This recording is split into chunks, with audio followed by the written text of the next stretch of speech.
inspirada por el Espíritu Santo, el pastor Roberto García con cada uno de nosotros. Bien, buenas noches, jóvenes. Gracias por estar en esta presentación. Queremos darles las gracias a Karina, que nos acompañó toda la semana con su música especial. La extrañamos esta noche. Y gracias a todos los jóvenes que han integrado la directiva de este grupo con la intención de escuchar palabras que saltan para vida eterna. Así que Karina estará al final, pastor, al final va a estar. Es que llegó para el final, qué bendición. Dios ha estado con nosotros toda esta semana y espero que estos temas hayan servido de bendición para la vida de cada uno de ustedes. Para comenzar, como lo hacemos cada noche, vamos a inclinar las cabezas, cerrar los ojos y hablar con Dios como nuestro amigo. Padre nuestro que estás en los cielos, te damos gracias por las bendiciones, el amor, el cuidado, el cariño que nos has brindado hasta este momento. Gracias, Señor, porque llegó el día que estábamos esperando, el que anhelábamos, el que queríamos que llegara pronto, porque queríamos estar contigo. Durante estas 24 horas, Señor, queremos glorificarte, que solo tu nombre sea alabado, que nuestras vidas puedan ser un testimonio, Señor, de que moras en nosotros y que cada corazón, Señor, pueda ser impresionado por tu Santo Espíritu. Oculta al agente humano, Señor, y háblanos a todos palabras de vida eterna. Sé tú el que prediques esta noche, Señor, te lo ruego, en el nombre de nuestro Señor Jesucristo. Amén. Miren, mi corazón estaba dividido esta tarde cuando estaba seleccionando cuál de los dos temas iba a predicar, o el de la parábola de los talentos o el juicio a las naciones. Decidí saltar la parábola de los talentos porque creo que en una lección de escuela sabática hace una semana o un par de semanas estudiamos acerca de la parábola de los talentos y cómo el siervo inútil tomó su único talento y lo enterró en la tierra. Así que vamos a saltar esa parte y vamos a centrarnos en el versículo 31. Necesito que todos apaguen sus micrófonos para que solamente se escuche el sermón en esta noche. Leemos en el versículo 31 de Mateo capítulo 25. Dice: cuando el Hijo del Hombre venga en su gloria y todos los santos ángeles con él, entonces se sentará en el trono de su gloria y serán reunidas delante de él todas las naciones. Y apartará los unos de los otros, como aparta el pastor las ovejas de los cabritos. Verso 33. Y pondrá las ovejas a su derecha y los cabritos a su izquierda. Entonces el rey dirá a los de su derecha: venid benditos de mi Padre, heredad del reino preparado para vosotros desde antes de la fundación del mundo. Y los versículos 35 hasta el 46, que es cuando se acaba el capítulo, son un reflejo de cómo Jesús quiere que andemos mientras esperamos la segunda venida de Cristo. Verso 35 dice: porque tuve hambre y me diste de comer, tuve sed y me diste de beber, fui forastero y me recogiste, estuve desnudo y me cubriste, enfermo y me visitaste, en la cárcel y vinisteis a mí. Entonces los justos le responderán diciendo: Señor, ¿cuándo te vimos hambriento y te sustentamos, o sediento y te dimos de beber? ¿Y cuándo te vimos forastero y te recogimos, o desnudo y te cubrimos? ¿O cuándo te vimos enfermo en la cárcel y vinimos a ti? Entonces el rey les dirá: de cierto os digo que en cuanto lo hicisteis a uno de estos mis hermanos más pequeños, a mí lo hicisteis. Yo voy a empezar a estudiar o analizar el texto desde atrás hacia adelante. Primero, ¿cuál es el evangelio que Jesús quiere que nosotros hagamos o andemos o cautivemos o tengamos en nuestros corazones? Si ustedes me acompañan al libro de Isaías, en sus Biblias, Isaías capítulo 58. Isaías capítulo 58 y vamos a leer los versículos 5 en adelante. Isaías capítulo 58, versículos 5 en adelante. Dice el texto: es tal el ayuno que yo escogí, que de día aflija el hombre su alma, que incline su cabeza como junco y haga cama de cilicio y ceniza? ¿Llamaréis esto ayuno y día agradable de Jehová? ¿No es más bien, dice el verso 6, el ayuno que yo escogí, desatar las ligaduras de impiedad, soltar las cargas de opresión y dejar ir libre a los quebrantados y rompáis todo yugo? ¿No es que partas tu pan con el hambriento y a los pobres errantes albergues en tu casa, que cuando veas al desnudo lo cubras y no te escondas de tu hermano?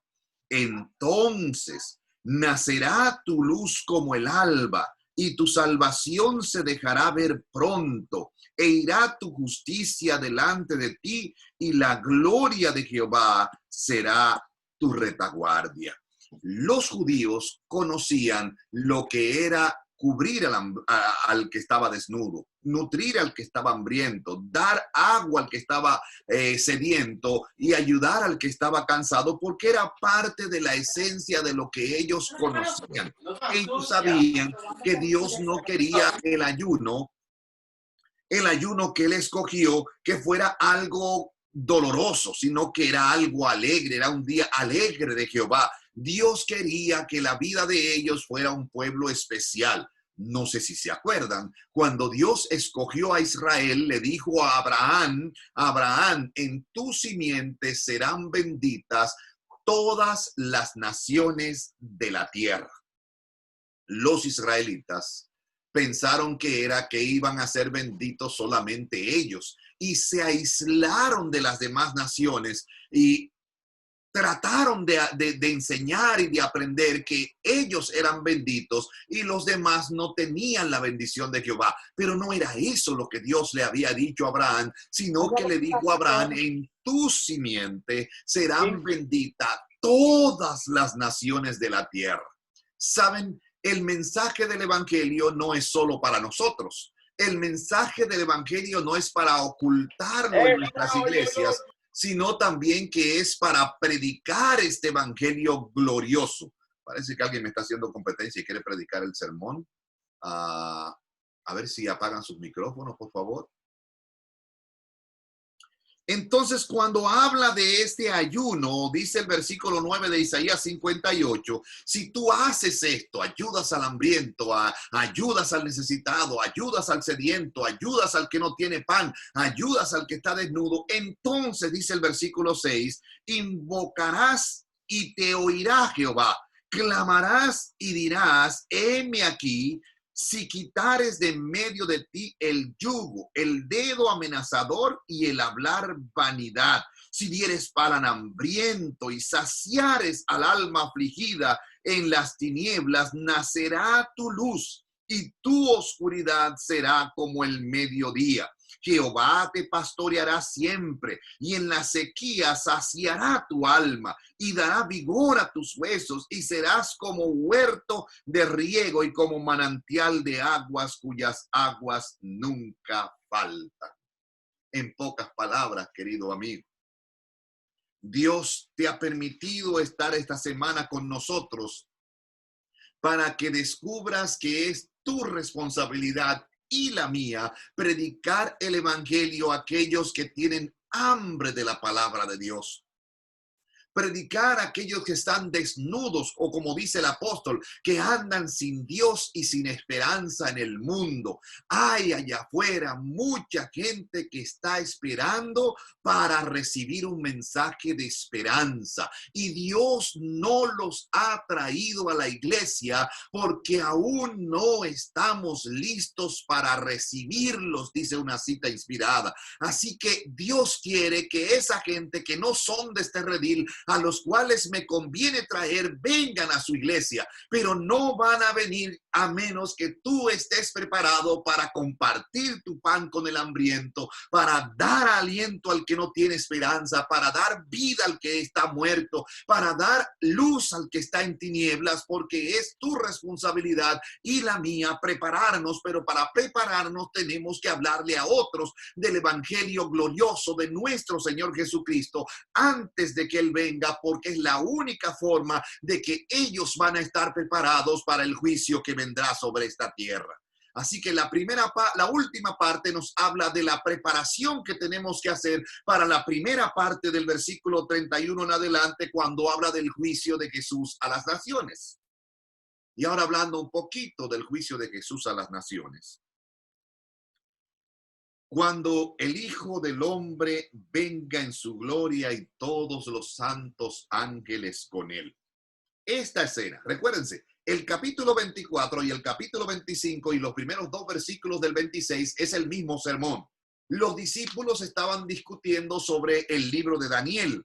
Cuando estaban discutiendo sobre el libro de Daniel, Jesús empieza a explicarle lo que es el cumplimiento profético que Daniel había dicho. O sea, oíste lo que fue dicho por el profeta Daniel. Vamos a ver qué dice Daniel sobre esta escena que Jesús está diciendo de que el Hijo del Hombre va a juzgar a las naciones, pondrá unos a su derecha y otros a su izquierda. Lo primero que tenemos que entender que el juicio no es un día. El juicio es un proceso que va ocurriendo en el transcurso de un largo periodo de la historia que comenzó, y quiero que hagan nota, la Iglesia Adventista del Séptimo Día es la única que predica de estas tres etapas del juicio. No hay otra iglesia que predique acerca de lo que es el juicio divino con la autoridad, con la fuerza, con el poder con el que predica nuestra iglesia adventista. Vamos a ver qué dice el texto. Daniel capítulo 7, versículos 9 y 10. Dice, estuve mirando hasta que fueron puestos tronos. O sea, el Hijo del Hombre se sentó en su trono. Y se sentó un anciano de días cuyo vestido era blanco como la nieve y el pelo de su cabeza como lana limpia. Su trono llama de fuego y las ruedas del mismo fuego ardiente. Un río de fuego procedía y salía de delante de él. Millares de millares, los ángeles, le servían y millones de millones asistían delante de él. El juez se sentó y los libros fueron abiertos.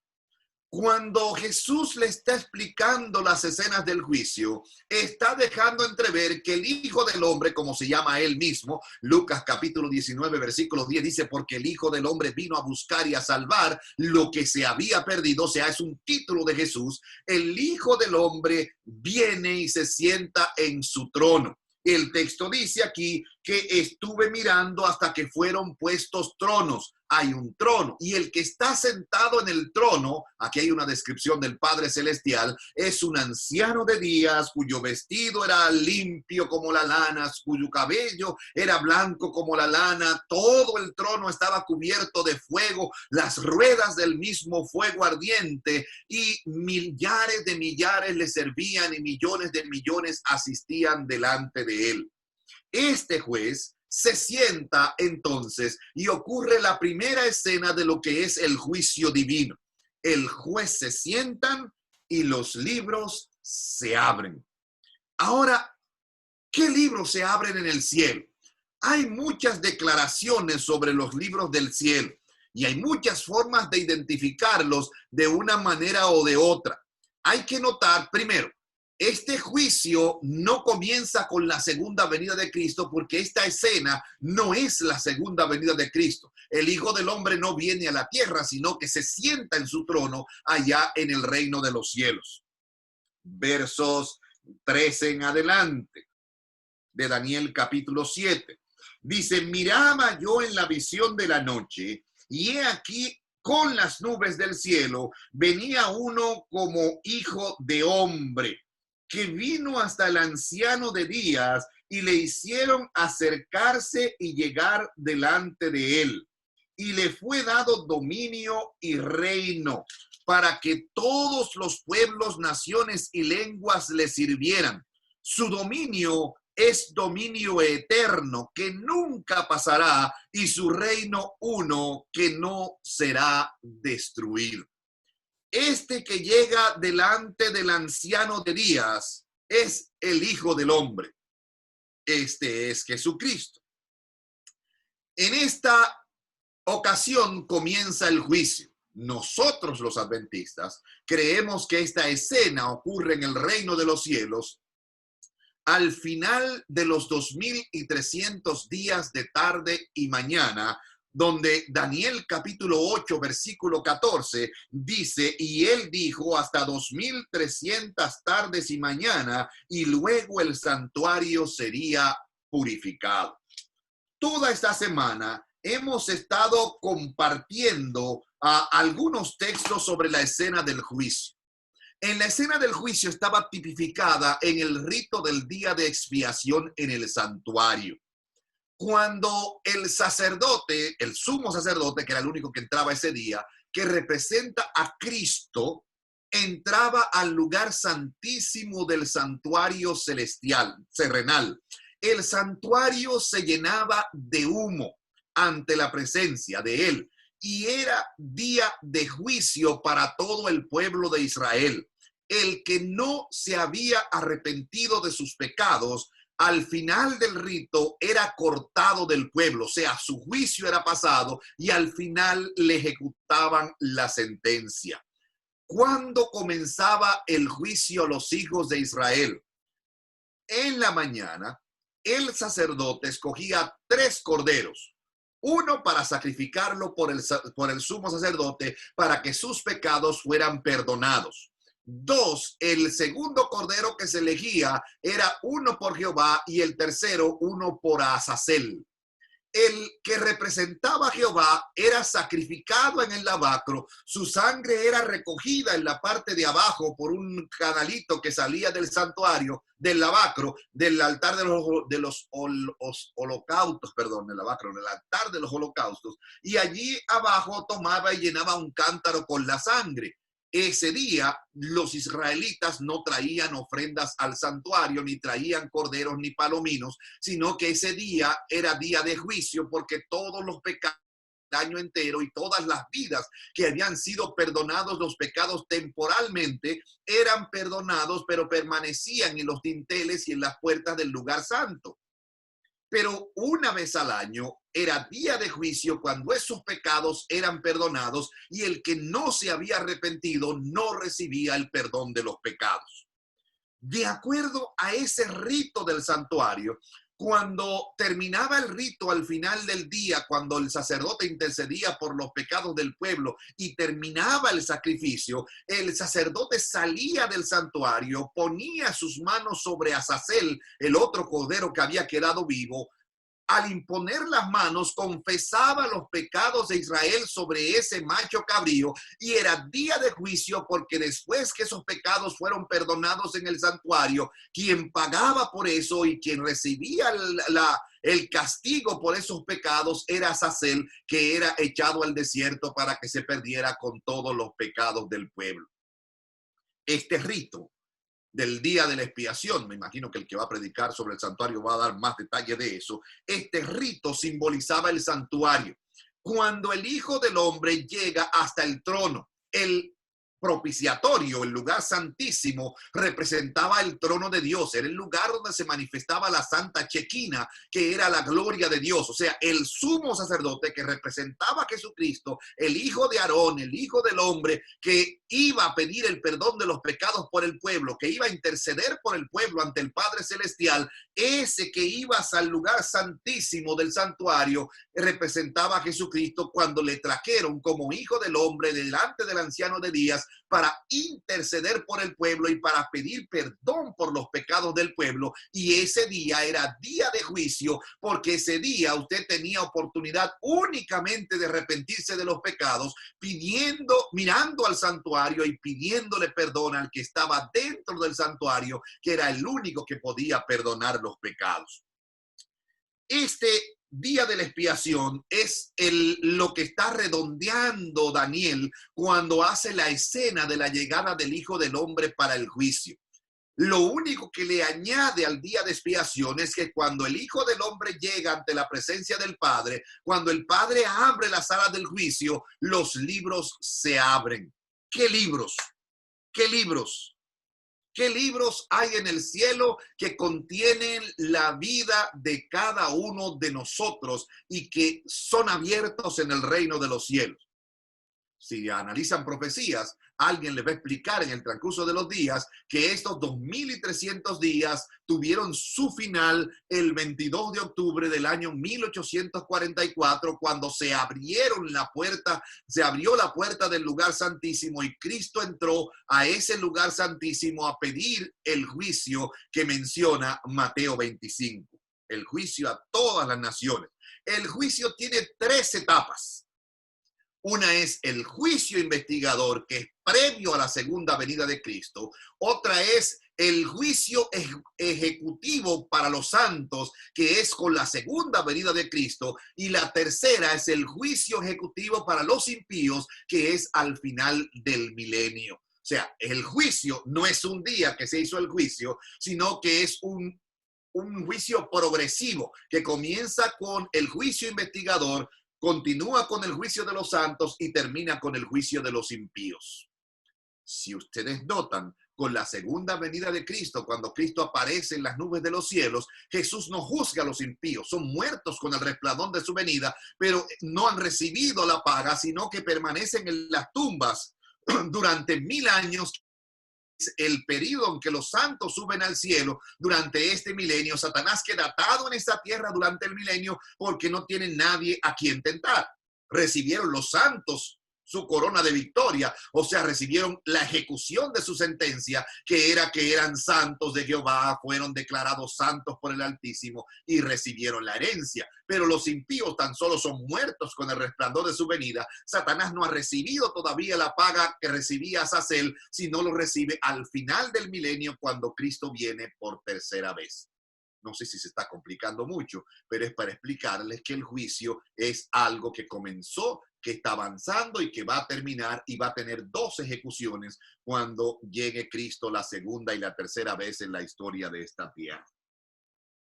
En este juicio que menciona el Señor Jesucristo y que la palabra de Dios dice que todos nosotros compareceremos ante el tribunal de Dios, comienza cuando los libros se abren. Vamos a buscar, por ejemplo, a Apocalipsis capítulo 20. Apocalipsis capítulo 20 y versículo, vamos a buscar donde ¿cuál es más fácil? Apocalipsis 20, 12 o Apocalipsis 21, 27. Vamos a buscar 21, 27, que es más fácil.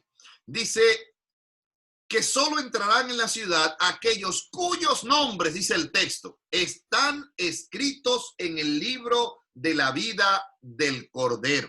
Primer libro. Aquellos cuyos nombres están escritos en el libro de la vida del Cordero. ¿Quiénes están escritos en el libro de la vida del Cordero? Lucas capítulo 10 y versículo 20 dice: gozaos, gozaos pueblo, alegraos de que vuestros nombres estén escritos en los cielos. ¿Quiénes están escritos en los cielos? Filipenses 4:3 dice: cuyos nombres están en el libro de la vida. Todos aquellos que aman a Jehová, que se arrepintieron de sus pecados, que fueron bautizados en su nombre, o que recibieron el perdón de los pecados en su nombre, o como el ladrón de la cruz que no le dio tiempo a bautizarse, pero recibió el perdón de los pecados. Todos aquellos que se arrepintieron de sus pecados, sus nombres están escritos en el libro de la vida del Cordero. ¿Se acuerdan de Moisés? Moisés en una ocasión estaba intercediendo por el pueblo de Israel. Y le dice a Dios: Dios, no borres a este pueblo del libro en que lo has escrito. Quita mi nombre. Si lo vas a borrar, quita mi nombre del libro de la vida en que lo has escrito. Todos aquellos que son hijos de Dios, sus nombres están escritos en el libro de la vida. Es por eso que Lucas dice: gozaos de que vuestros nombres estén escritos en los cielos. Otro libro que menciona, por ejemplo, el libro de Malaquías. Malaquías capítulo 3. Malaquías está al final del Antiguo Testamento. Malaquías capítulo 3 y versículo 16, por ejemplo. Malaquías capítulo 3, versículo 16 y el capítulo 4, versículo 1. Dice, entonces os volveréis y echaréis a ver la diferencia entre el que sirve a Dios y el que no le sirve. ¡Wow! ¡Qué extraordinario es el texto! Echaréis a ver la diferencia entre el que sirve a Dios y el que no le sirve. Sigue diciendo el texto. Leí el 17, vamos a leer el 16 ahora, 18, pero vamos a leer el 16 ahora. Dice, entonces, los que temían a Jehová hablaron cada uno a su compañero, y Jehová escuchó y oyó, y fue escrito libro de memoria delante de él para los que temen a Jehová y los que piensan en su nombre. Hay otro libro que se habla en el cielo. Este libro, Nehemías le pidió a Dios en el capítulo 13, versículo 14. Dice, no borres mis obras piadosas que he hecho con la casa de mi Dios. Están en el registro de las memorias, están en el registro de las obras buenas, están en el registro del reino de los cielos, donde todas aquellas cosas que tú has hecho en tu vida para beneficio de los demás, cuando cumpliste lo que dice la segunda parte del capítulo 25, que estamos tratando en esta noche, que tratamos primero porque tiene que ver con esto, porque cuando se registra en el libro de la memoria, Jesús lo que pregunta no es si te arrepentiste de tus pecados, sino lo que está escrito en el libro de la memoria, porque estuve enfermo y me visitaste, porque estuve sediento y me diste de beber, porque estuve hambriento y me diste de comer. Y cuando ellos le preguntan, Señor, pero ¿cuándo hicimos estas cosas? Él les dirá, porque lo hiciste a mis hermanos pequeñitos, a mí lo hiciste. O sea, le está diciendo Jesús que la forma de usted vivir su vida cristiana después que conoció a Jesús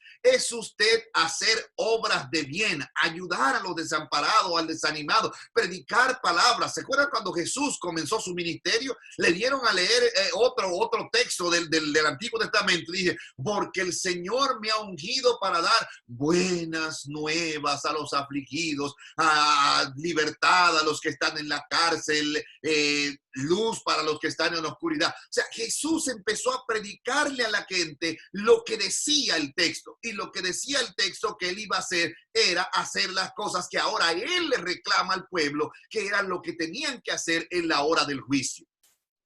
Cuando se abre el libro de la memoria, en ella están todos los registros de las obras que Jesús le está reclamando en el juicio a las naciones, para los impíos y para los santos, porque la misma medida con que medís os volverán a medir. O sea, él midió a los santos con la misma medida y a los impíos con la misma medida. Unos actuaron de otra manera y los otros actuaron de una manera. Entonces, al final del juicio, él lo que hace es separar a los dos grupos, lo que hicieron lo que él les pidió y los que hicieron lo que no le pidió, los que no hicieron lo que le pidió. Entonces, a eso le reclama él que no hicieron las cosas conforme a su voluntad. Entonces, ese registro de la memoria, ese libro de la memoria del que dice el Salmo 56:8, tú cuentas los pasos de mi vida errante, pon mis lágrimas en tu redoma, ¿no están escritas en tu libro? Cada vez que te arrodillabas a orar por tus hijos, por tus vecinos, por las personas de la iglesia, cada vez que llorabas cuando alguien se estaba perdiendo, eso es lo que Jesús va a reclamar de nosotros. Continúa diciendo que hay otro registro en el cielo. Isaías capítulo 65, versículos 6 y 7. El texto dice, he aquí que esto está escrito delante de mí. Y al final del verso 7 dice, vuestras iniquidades, las iniquidades de vuestros padres, juntamente, dice Jehová, en el texto. La obra de cada uno, mientras hacía lo que era incorrecto, también pasa por el registro del cielo. Cuando Dios le reclama a sus hijos, cuando Dios le pide a sus hijos que cumplan con lo que Él está pidiendo, es una exigencia de parte de nuestro Creador para que aprendamos a hacer luz a las naciones en este tiempo del fin. Miren, hay un texto que yo no sé si ustedes quieren que yo se los lea o quizás quieren leerlo ustedes calladitos, porque el juicio se va a hacer sobre cosas que Jesús está pidiendo y Él varias veces en el Antiguo Testamento declaró sobre qué base iba a ser el juicio. Si me acompañan a Ezequiel capítulo 3, comenzando a leer en el versículo 17. ¿Prefieren que lo lea en voz alta o prefieren leerlo ustedes en voz baja? Lo voy a leer en voz alta porque ya es el último día. Ya aunque quieran pelear conmigo, no pueden. Dice el versículo 17, Hijo del hombre, yo te he puesto por atalaya a la casa de Israel. Y oirás pues tú la palabra de mi boca y los amonestarás de mi parte. Cuando yo dijere al impío, de cierto morirás, y tú no lo amonestares, ni le hablares para que el impío sea apercibido de su mal camino a fin de que viva, el impío morirá por su maldad. Pero no se queda ahí el texto. Dice, pero su sangre demandaré de tus manos. ¿Quieren leerlo otra vez? Él se va a perder por su maldad, pero su sangre demandaré de tus manos. O sea, el pecado está en aquel que sabe hacer lo bueno y no lo hace. Así que vamos a ser juzgados porque alguien por ahí se perdió y Dios lo puso un día delante de nuestros caminos y no le hablamos y no lo amonestamos para que se arrepintiera de sus pecados. Ese impío se va a perder por su maldad. Pero dice el texto, su sangre demandaré de tus manos. Pero aún es más duro el texto.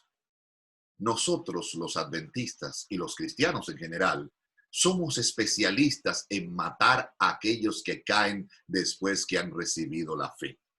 Y lo llevamos a la junta y le damos candela y lo critica la iglesia entera y duramos un año entero hablando de ese hermano que se perdió. Verso siguiente, verso 19. Dice, pero si tú amonestares al impío y él no se convirtiere de su impiedad y de su mal camino, él morirá por su maldad, pero tú habrás librado tu alma. Ahora, si el justo se apartare de su justicia e hiciere maldad y pusiere yo tropiezo delante de él, él morirá porque tú no lo amonestaste. En su pecado morirá y sus justicias que había hecho no vendrán en memoria, o sea, no estarán en el libro de la memoria. Pero su sangre demandaré de tus manos. Saben, deberíamos amar a los hermanos de la iglesia. Deberíamos cuidar del rebaño de la iglesia. No decir, no, el pastor que le caiga atrás o los ancianos que le caigan atrás. Es el sacerdocio universal de los creyentes. El sacerdocio universal de los creyentes. Todos deberíamos estar preocupados. Los discípulos estaban todos unánimes y juntos en el día de Pentecostés. Cuando repartían el pan, lo repartían juntos. Cuando comían, comían juntos. Cuando iban a la obra misionera, iban juntos, porque era un pueblo, un solo mensaje y un solo Señor. Y el Señor está diciendo, mira, si ese que andaba contigo predicando el evangelio, si ese que andaba contigo haciendo obra misionera, un día se apartare de su camino e hiciera iniquidad y él se perdiere por su iniquidad, él se perderá, pero su sangre demandaré de tus manos. Verso 21. Pero si al justo amonestares para que no peque y no pecare, de cierto vivirá porque fue amonestado y tú habrás librado tu alma. Ah, qué emocionante es Dios. si hacemos el trabajo que Él demanda de nosotros, en la hora del juicio, Él habrá librado el alma de cada uno de nosotros. O sea, no es solamente no hacer obras de bien. No es solamente hacer obras pecaminosas el pecado. El pecado está en aquel que sabe hacer lo bueno y no lo hace. En aquel que antes de que llegara el pastor a poner disciplina, no habló con el hermano para que el hermano se arrepintiera de sus pecados. No habló con el impío para que el impío se acercara al trono de la gracia. Ellos morirán en su maldad, pero su sangre demandaré de tus manos, dice el texto. O sea, en la hora del juicio, Dios va a demandar de cada uno las cosas que debimos hacer y no hicimos. En esta hora del juicio, los libros se abren. Comenzó el juicio. El apóstol dice que comenzó desde Abel, el primer justo. O sea, el juicio no comenzó por los vivos, comenzó por los muertos, por el primer justo que fuera Abel. Comenzó, dice el texto, es hora de que el juicio comience por la casa de Jehová. O sea, el texto comienza, dice que comienza primero por los muertos y por los muertos que son santos y que viven en el nombre de Jehová. Desde Abel, el primer justo, hasta el último de los santos que se salve antes de la segunda venida de Cristo o antes de que Él diga, hecho está o consumado es. En esta hora del juicio, cuando los libros se abren, el libro de la vida, el libro de la memoria, el registro de los pecados, cuando esos libros se abren en el cielo, comienza la obra del juicio. Y déjenme decirles, si fuera por lo que está escrito en el registro de los pecados, estaríamos todos irremisiblemente muertos. Porque no hay pecado, no hay santo ni a un solo uno. No hay justo ni a un solo uno que es Dios. Solo uno es justo, solo uno es santo, solo uno es glorioso, solo uno es poderoso. Todos los demás somos pecadores. Todos pecaron y están destituidos de la gloria de Dios, dice Romanos 5:12. Así que no hay salvación para ningún ser humano si solo se lee el registro de los pecados. Pero gloria a Dios que la sangre de Jesucristo nos limpia de todos nuestros pecados. Los nombres de los santos están siendo estudiados en el trono. No se sabe cuándo se comienza por los santos vivos, porque no lo dice el texto. Todo el que diga algo que el Padre puso en su sola potestad está especulando, pero Dios ha dejado que cada uno de los nombres, desde Abel el primer justo hasta el último de los justos, sea analizado y sea declarado justo delante de Jehová. Ahí es la primera etapa del juicio. Cuando Cristo termina, la gracia se acaba y dice consumado es en el reino de los cielos. Gracias a Dios que me dieron buen tiempo hoy para poder terminar este mensaje. Estos registros, cuando se abren y se dicta la sentencia sobre cada nombre, va a ser sobre los pensamientos, los actos, las acciones. No como nosotros pensamos, nadie me está mirando. Todo lo que pensamos, lo que hacemos y lo que actuamos está escrito. Yo no sé qué sistema usa Dios. Quizás tiene un hard drive para cada ser humano, quizás tiene un sistema para cada ser humano, un disco compacto para cada ser humano, pero los ángeles suben cada día y ven la presencia del Padre, y todo lo que yo hago y lo que tú haces está escrito en los registros del cielo. Cuando esos registros se abren en el registro de los pecados, cuando nosotros nos arrepentimos de los pecados, el Hijo del Hombre, dice la pluma inspirada, coloca al lado de nuestro nombre la palabra perdonado. Cuando ocurre eso, entonces nuestros nombres se mantienen en el libro de la vida del Cordero, no para un día, no para 2 días, sino para siempre. Este texto tan maravilloso que habla del juicio de las naciones dice que Jesús ya comenzó a separar. El solo hecho de que los libros se abran va separando unos a su derecha y otros a su izquierda, unos para salvación y otros para perdición, y cada nombre está siendo analizado en el registro del cielo. ¿Cuál es la base del juicio? Santiago capítulo 2 y versículo 12. Dice, así hablad y así obrad como los que habéis de ser juzgados por la ley de la libertad. Saben, muchas iglesias andan por ahí proclamando que la ley de Dios fue abolida, que Cristo quitó los mandamientos, que los clavó en la cruz del Calvario, porque hay un texto que dice, rayendo la cédula de los ritos, la cual nos era contraria. No son esos libros de Moisés los que se abren. Recuérdense, dentro del arca habían tres cosas: la vara de Aarón que reverdeció, una porción del maná del cielo y las dos tablas de los 10 mandamientos. Fuera del arca, a un lado del arca del testimonio, estaban los libros del Pentateuco que escribió Moisés, en señal de que lo importante y sobre lo que se derramaba la Santa Chequina era lo que estaba dentro.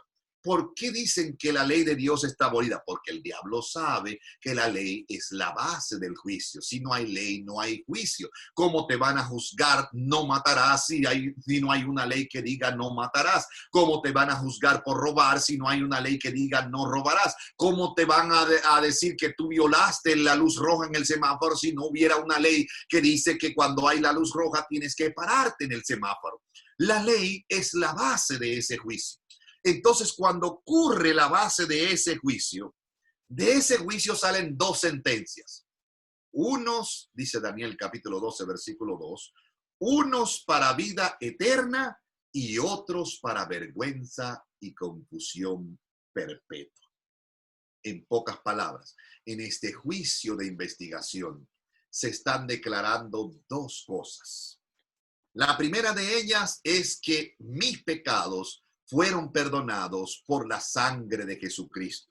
Por eso es que el apóstol dice, sin derramamiento de sangre no hay remisión de pecados. O sea, la sangre de Cristo me limpió de mis pecados. Mis pecados fueron perdonados en la sangre del Cordero. Pero cuando Daniel dice que el santuario fue purificado, también está diciendo que hay otra cosa más extraordinaria que nosotros que está siendo juzgada delante del trono. Satanás había acusado a Dios de que Dios era un juez injusto y que los ángeles y la creación no podía guardar la ley que él había puesto como el fundamento de su gobierno.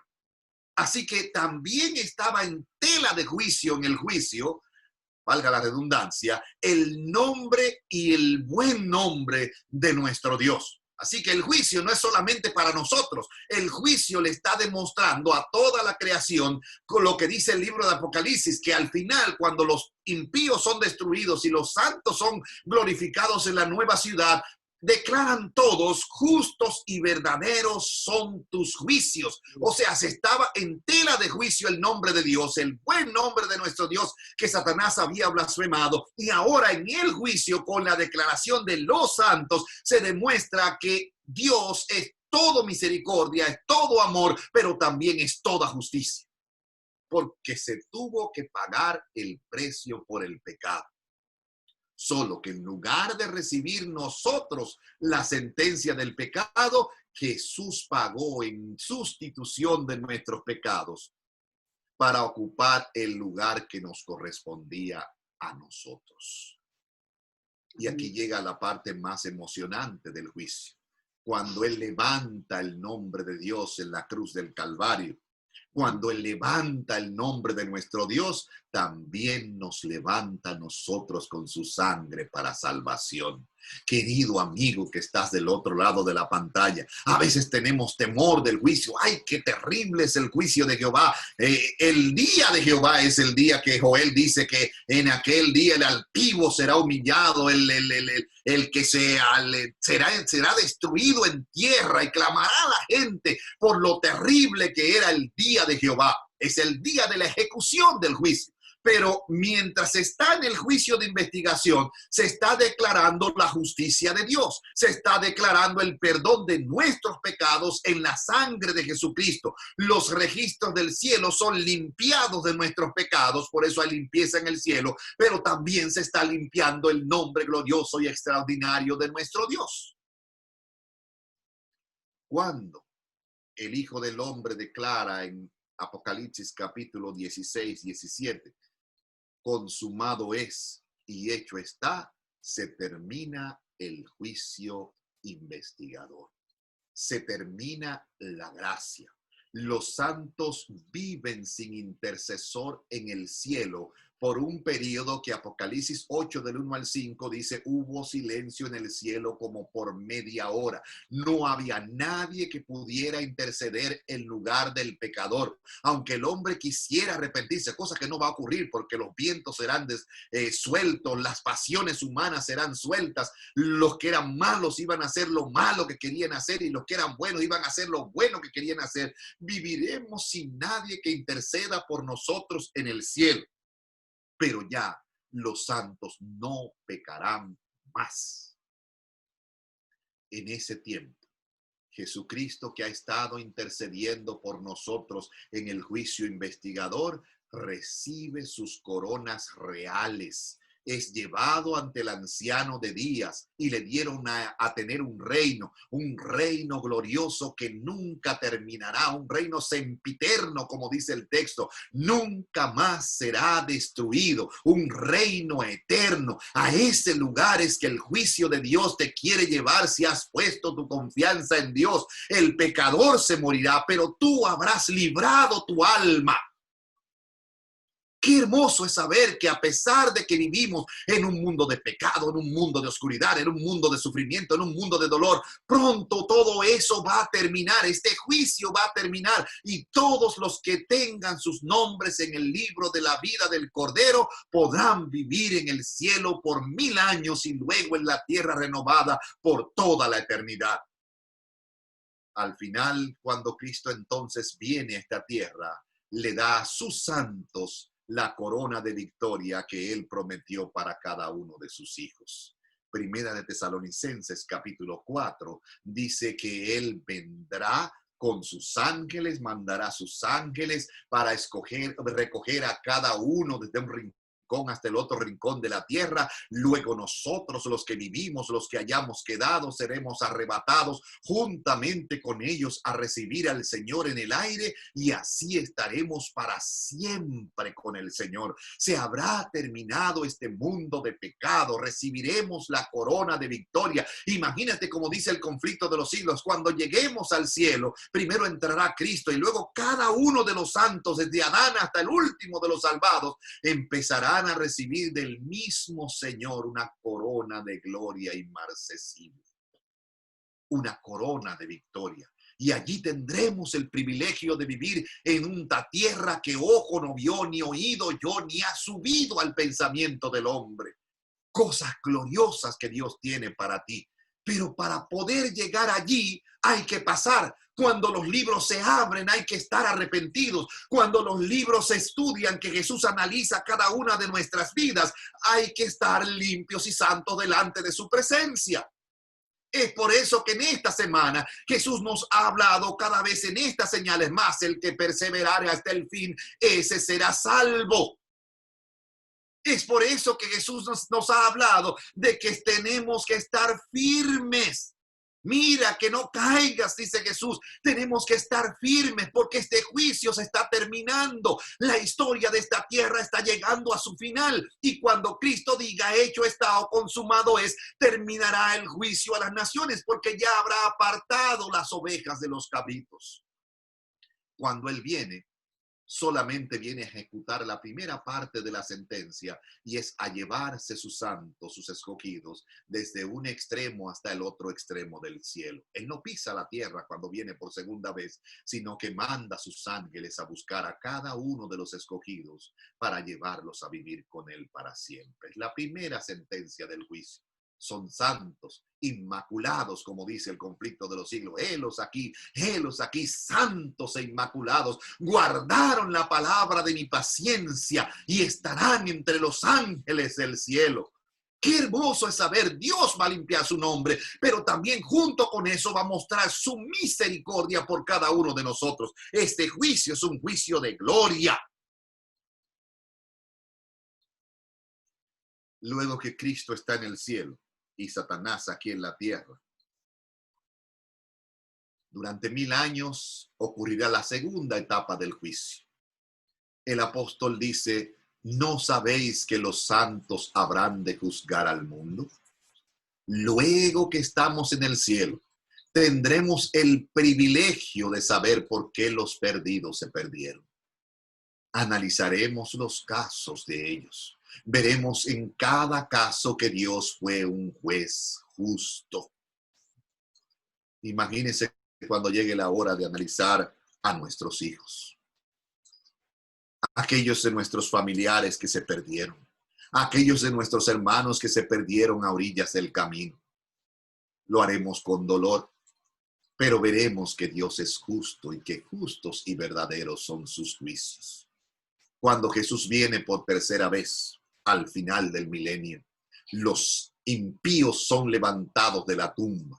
Satanás encuentra a quien tentar y entonces arma una revolución con todos aquellos que fueron líderes en aquella ocasión. El conflicto de los siglos dice que todos esos grandes generales como Napoleón Bonaparte, como Hitler, como todos aquellos que fueron Nerón, todos aquellos que fueron malos y que hacían planes macabros para perseguir y matar a los cristianos, saldrán de las tumbas tal cual fueron, con los mismos pensamientos, las mismas acciones. Y cuando Cristo desciende con la santa ciudad, la nueva Jerusalén, que ahora sí se asienta sobre el monte de las olivas, Jesús toca la tierra, el monte se parte en dos de arriba abajo. Ese mismo monte donde predicó el sermón que estamos estudiando esta semana, ese monte se parte en dos de arriba abajo y la santa ciudad desciende sobre este monte y la tierra es purificada con la gloria de la presencia de Jesús. Ese mismo Jesús desciende con los santos en la nueva Jerusalén. Los impíos que entonces están vivos salen para el último acto de Satanás en la historia de esta tierra. Piensa que como ellos son la mayoría, recuérdense que la Biblia llamaba al pueblo de Dios el remanente, la manada pequeña, porque eran menos que los muchos que se perdieron. Como ellos son más, piensan, nosotros tenemos el poder de vencer a los que están dentro de la ciudad. Y entonces se animan para ir al campo de batalla y declaran que ese día ellos van a vencer a los que están en la ciudad, van a tomar la ciudad y van a reinar ellos en la ciudad como Satanás les prometió. Ellos no llegan a la ciudad. Conflicto de los siglos dice que Cristo se para sobre las murallas de la ciudad y abre sus brazos, y entonces la vida de cada uno de los que están ahí listos para matar a los cristianos que están dentro de la ciudad, la vida de cada uno de ellos pasa delante de ellos. La ocasión en que alguien les llevó una literatura, la ocasión en que alguien los invitó a una semana de oración, la ocasión en que alguien los invitó a hablar de Cristo, la ocasión en que alguien los invitó para que se arrepintieran de sus pecados, la ocasión en que alguien les llevó un sermón en video o lo llevó a un medio de comunicación social y ellos pudieron ver un sermón de esperanza y no recibieron la llamada de esperanza. Cada uno ve esto pasar delante de sus ojos. Y al final, todos se arrodillan delante del Cordero. Hay un texto que dice, toda rodilla se doblará y toda boca confesará que Jesucristo es el Señor. Y los pecadores que pensaban meterse dentro de la ciudad, al ver sus vidas miserables que llevaron, se arrodillaron junto con Satanás, porque hasta el mismo Satanás tendrá que reconocer, digno, digno, digno es el Cordero que fue inmolado, justos y verdaderos son sus juicios. Esa profecía no se ha cumplido todavía y se va a cumplir al final del milenio. Toda rodilla se doblará y toda boca confesará que Jesucristo es el Señor. Haciendo un recorrido del texto. El juicio comenzó en 1844. Se está haciendo sobre la vida de los muertos que creyeron en el nombre de Jehová, luego sobre los vivos. Cuando Jesús viene, entonces las sentencias sobre los santos son declarados justos. La tercera venida, cuando viene al final del milenio, entonces los impíos que se habían levantado son muertos con la gloria de Jehová, y como dice el texto, no quedará para la eternidad ni raíz ni rama del pecado. Pero mientras llega ese momento, querido amigo, quisiera invitarte en esta hora a que reflexiones sobre tu vida, a que yo reflexione sobre mi vida y le pida a Dios perdón por mis pecados, para que cuando Él venga seamos limpiados, para que cuando Él venga seamos declarados santos. Por eso es que Primera de Juan capítulo 1 versículo 9 dice: si confesamos nuestros pecados, Él es fiel y justo para perdonar nuestros pecados y limpiarnos de toda maldad. El juicio se está celebrando, el día de la expiación de Jehová, que no sabemos cuánto dura. No sabemos cuándo comienza el juicio por los vivos, pero estamos seguros de que cada corazón, cada persona tendrá que pasar por un juicio investigador y su nombre declarado santo para gloria de nuestro Dios. La pregunta: Jesús apartará a las ovejas de los cabritos. ¿Dónde estarás tú? ¿Dónde estaré yo? Saben, hay una pregunta, y con eso termino, hay una pregunta que le hizo Pilato a la multitud cuando paró a Jesús delante de ellos y a Barrabás del otro lado. Le preguntó a la gente una pregunta que yo quiero hacerte en esta noche. Le dijo: miren, todos los años yo les suelto un preso. Y esta va a ser una ocasión en que quisiera darles la oportunidad de tener un preso. ¿A quién quieren que les suelte? ¿A Cristo o a Barrabás? La multitud, que había sido ya entrenada por los líderes religiosos, dijo: suéltanos a Barrabás. Luego que soltaron a Barrabás, que era un sedicioso, un asesino que había cometido crímenes en el pueblo, Pilato hizo la pregunta más importante de la historia de su vida. Herodes, ¿qué pues haré de Jesús llamado el Cristo? Es la pregunta de esta noche. ¿Qué vas a hacer con Jesús? Antes de que se cierren los libros, antes de que termine la sentencia, antes de que Jesús vuelva por segunda vez, antes de que se termine la gracia, ¿qué vas a hacer con Jesús? La multitud empezó a vocear: sea crucificado, y su sangre caiga sobre nosotros y sobre nuestros hijos. Recuerden que esto es una doble aplicación que hemos estudiado de Mateo 24 y Mateo 25.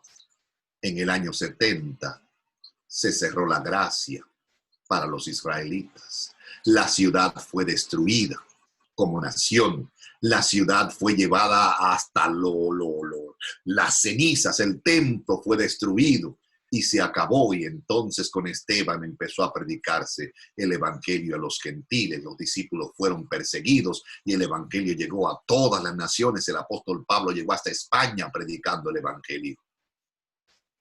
¿Qué vas a hacer con Jesús llamado el Cristo? ¿Qué vas a hacer con Jesús en esta hora en tu corazón? El juicio va a ocurrir, quieras tú o no quieras. Los santos se van a salvar, quieras tú o no quieras. Los perdidos se van a perder, quieras tú o no quieras. El evangelio va a ser predicado al final del tiempo, quieras tú o no quieras. ¿Qué vas a hacer con tu vida? ¿Qué vas a hacer con esa mañana gloriosa cuando Jesús venga por segunda vez a buscar a todos? Todavía hoy hay esperanza. Apocalipsis capítulo 3 y versículo 20 dice: he aquí yo estoy a la puerta y llamo. Si alguno oyere mi voz y abriere la puerta, yo entraré a él y cenaré con él y él conmigo. Todavía Él está como un mendigo llamando a las puertas del corazón. El libro El Camino a Cristo tiene una imagen preciosa, Cristo tocando a la puerta de una casa. Esa puerta de esa casa es la puerta de nuestros corazones. Jesús está llamando a tu puerta en esta hora. Jesús está pidiendo, mira, mientras hay tiempo y hay esperanza para que te salves, es hora de que me dejes entrar en tu corazón. Pero en los colmados ponen un letrerito que dice, no fío hoy, mañana sí. Amado Nervo, pensando en estas palabras, escribió un poema que dice, con cuánto amor llamar porfía. Pero mañana le abriremos, respondía, para lo mismo responder mañana. Querido amigo, es hora de quitar ese letrerito de la puerta de nuestros corazones. Es hora de dejar entrar a Jesús a nuestras vidas, porque el texto, versículo 21 dice, y al que venciere yo le daré que se siente conmigo en mi trono, así como yo he vencido y me he sentado con mi Padre en su trono. Hay un lugar para ti en las mansiones eternas. Hay un lugar para ti en el reino de los cielos. Solo tienes que abrir la puerta.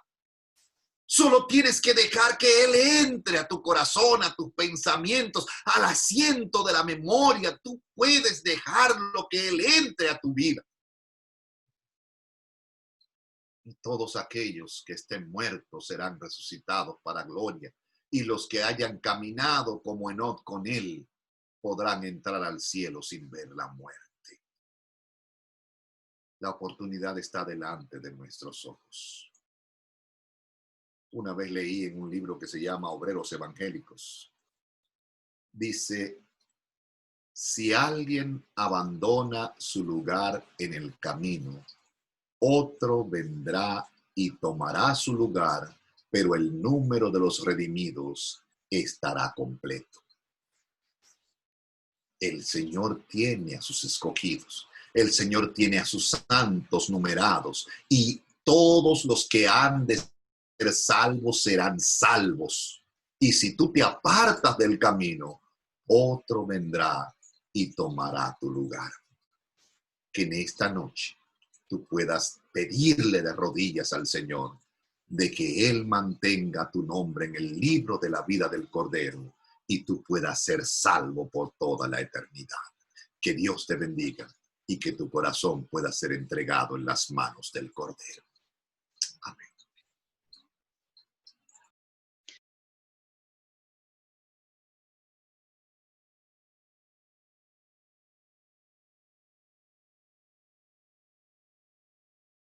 Muy bien. Después de escuchar esta hermosa palabras, vamos ahora a escuchar una interpretación, una alabanza por nuestra hermana Karen.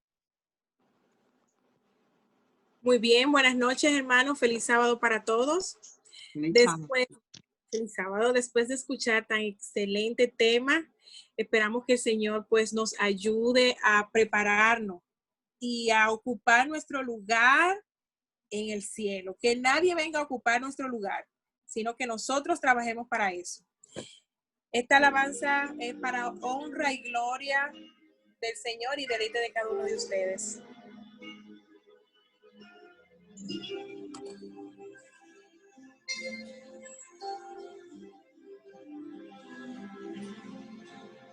Tras en mí vivir mi propia senda, más postrada fui. Hoy puedo entender el paso hacia ti, tu perfecta voluntad. Yo quiero lo que quieras para mí, lo que tú me pidas he de hacer, pues yo sé que sabes lo que es mejor. Yo quiero lo que quieras tú.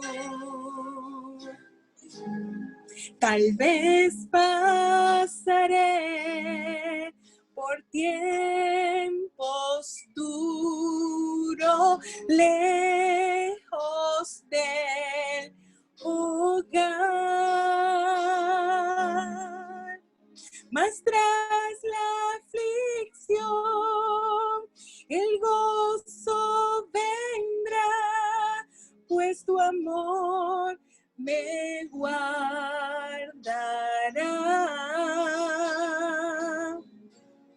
Yo quiero lo que quieras para mí, lo que tú me pidas he de hacer, pues yo sé que sabes lo que es mejor. Yo quiero lo que quieras tú. Contenta estoy, me has enseñado a sentirme a ti. Confiada estoy en tu voluntad, pues mi vida sostendrá.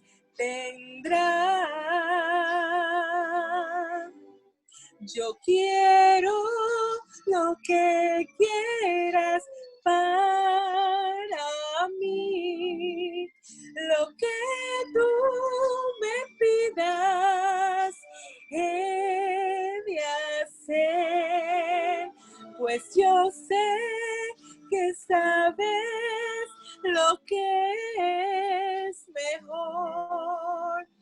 Yo quiero lo que quieras tú. Yo quiero lo que quieras para mí, lo que tú me pidas he de hacer, pues yo sé que sabes lo que es mejor. Yo quiero lo que quieras tú.